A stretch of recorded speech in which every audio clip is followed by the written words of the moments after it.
উনি খুব অসহায় ব্যক্তি এবং আজকে দীর্ঘ ৯ বছর যাবৎ এখানেই আছে এবং আমরা যতটুকু আমাদের সামর্থ্য কুলাচ্ছে আমরা দেখাশোনা করে আসছি। এজন্য এখন উপজেলা ইউনো সাহেব ওনাকে কিছু খাবার সহযোগিতা করেছেন বা টাকা পয়সা দিছে এবং উনি আশ্বাস দিয়ে গেছেন যে ওনাকে ভবিষ্যতে চলার জন্য সবকিছুই করবেন এবং ওনাকে থাকার জন্য একটা ঘর করে দিবেন, সেই জায়গাটাও উনি দেখে গেছেন নিজেই। উনি দীর্ঘদিন প্রায় ৯টা বছর উনি কষ্ট করছেন এবং ওনাকে আসলে সেইভাবে দেখার মতো তেমন কেউ ছিল না।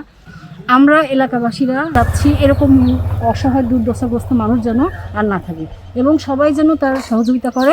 টিয়নো মহোদয়ের যে উনি যে মহানুভবতা দেখালেন তাতে সত্যি প্রশংসনীয়। উনি আজ হুইল চেয়ার পেলেন, নগদ কিছু অর্থ সহযোগিতা পেলেন এবং খাবারও পেলেন এবং তাকে একটা বাড়ি করার প্রস্তাবও দেওয়া হয়েছে। আমরা আশা করছি উনি অবশ্যই তার এই দুঃখ কষ্ট লাঘব হতে চলেছে। গোরস্থানের কাছে থাকে, যখন বৃষ্টি হয় তখন ওই যে বারান্দার পূজা থাকে। আর টিওনো সাহেব আইছিল যে এখানে একটা ভালো ব্যবস্থা করে দেওয়ার জন্য, কিনা যদি একটা ঘর করে দেয় তাহলে উনি ভালোভাবে থাকতে পারবেন। কোনোজন মানুষের এরকম কষ্ট না হয়, যার যদি কষ্ট হয় তাই টিওনোর কাছে যা বলবি তাই যেন ব্যবস্থা করে দেয়।